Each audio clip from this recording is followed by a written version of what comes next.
नमस्कार दोस्तों, स्वागत है आपका बहुत बहुत अपने YouTube चैनल आर्ट ज्ञान कला में। और आप देख रहे हैं जैसा कि मैंने लिखा हुआ है हैप्पी न्यू ईयर, वेलकम 2022। तो स्वागत है आपका। अब इस समय में अब हम जो भी पढ़ेंगे इसमें पढ़ेंगे, ठीक है।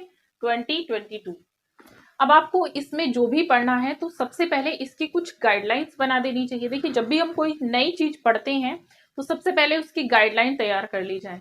तो वैसे ही आज मैं इसकी गाइडलाइंस तैयार करने वाली हूँ।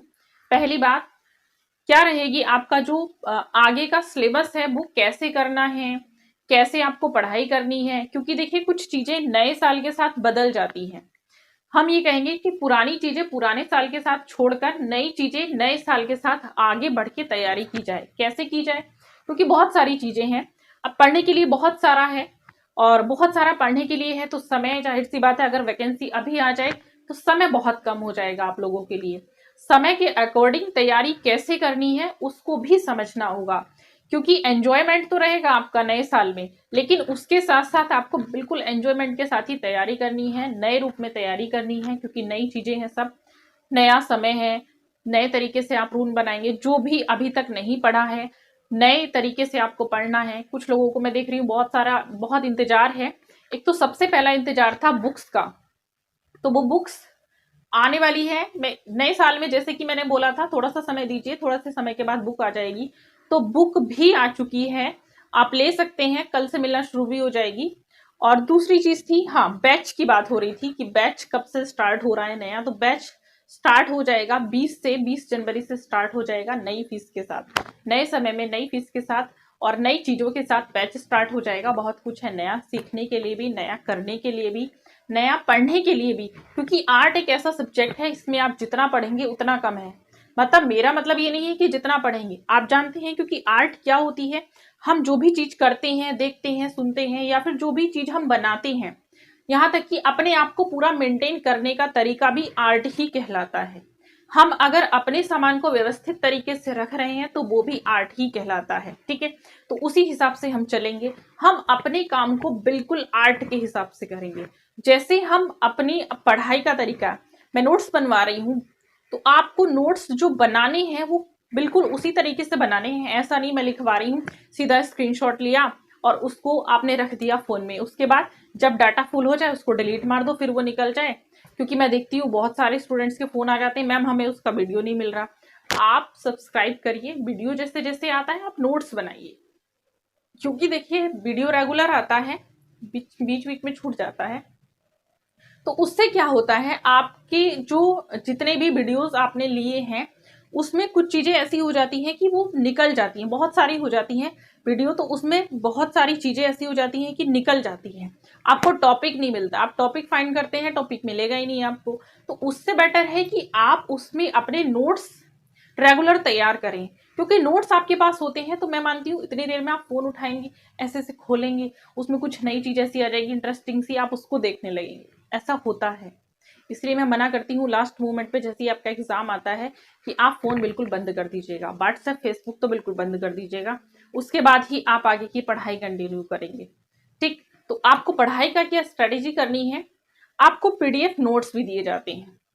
आपका व्हाट्सएप ग्रुप बना है, टेलीग्राम से व्हाट्सएप पर भी आ गए हैं, तो व्हाट्सएप पर आपको नोट्स दिए जाते हैं। उन नोट्स को आपको सेव करना है। सेव कैसे करना है, आप उसकी प्रिंट कॉपी निकलवा लीजिएगा, उसको आप रखें अपने पास।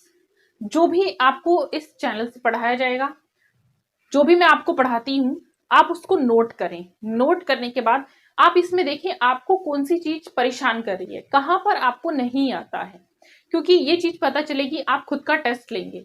और खुद का टेस्ट आप तब ले सकते हैं जब आप क्वेश्चन पेपर सॉल्व करेंगे। कहीं से भी कोई भी क्वेश्चन मिल रहा है, आप उठा लीजिए।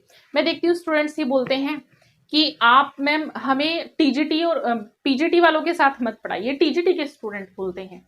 उधर से उत्तराखंड के बोलते हैं आप हमें यूपी के साथ मत पढ़ाइए। डीएसएसपी वाले बोलते हैं आप हमें यूपी के साथ मत पढ़ाइए। यूपी वाले बोलते हैं आप हमें डीएसएसपी के साथ मत पढ़ाइए। राजस्थान वाले बोलते हैं आप हमें यूपी के साथ मत पढ़ाइए। आप मुझे एक चीज बताइएगा, आपका सिलेबस है क्या? आर्ट में कितनी सारी बुक्स हैं, कितने सारे सिलेबस हैं? सबका सिलेबस अलग अलग है? नहीं है।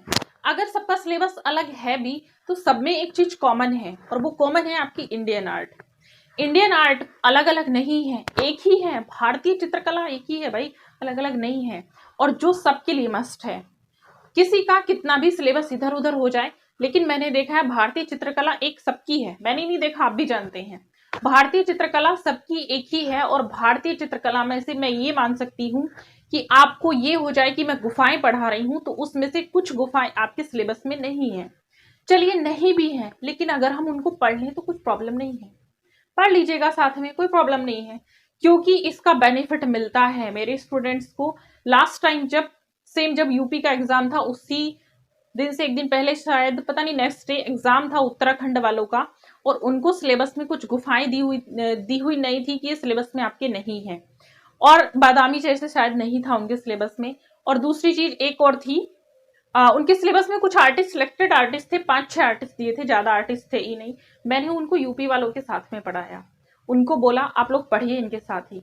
उन्होंने कुछ, उसमें स्टूडेंट ऐसे थे जो बड़े इंटरेस्टेड थे पढ़ने के लिए आर्टिस्ट के बारे में, और उन्होंने पढ़ने के बाद उसको बहुत अच्छे से पढ़ा, समझा। समझने के बाद उन्होंने लास्ट में उनका जो रिजल्ट निकला वो ये निकला कि जब वो एग्जाम देने गए तो एग्जाम में एकदम शॉक्ड हो गए कि जो मैंने पढ़ाया हुआ था बिल्कुल वही आया था। मतलब मैंने यूपी के साथ जो मिक्सअप करके उनको पढ़ाया तो उसको उनका बड़ा बेनिफिट मिला, सब कुछ आया, जितना मैंने पढ़वाया था बिल्कुल वही कुछ आया। और उससे वो बड़े खुश हुए कि बहुत अच्छी बात है, हमने उनके साथ पढ़ा तो हमने कुछ सारी चीजें उनसे सीख ली। ये चीजें थी और जो उनके लिए काम आई। वैसे ही आप लोगों के लिए मैं ये कहूंगी, जो भी मैं आपको पढ़ा रही हूँ, मैं देखती हूँ कि अगर मैं पाश्चात्य पढ़ा रही हूँ तो आप लोग नहीं पढ़ेंगे, जबकि ये पता है टीजीटी में पाश्चात्य भी आती है, उस पर मैं देखती हूँ व्यूज बहुत कम आते हैं।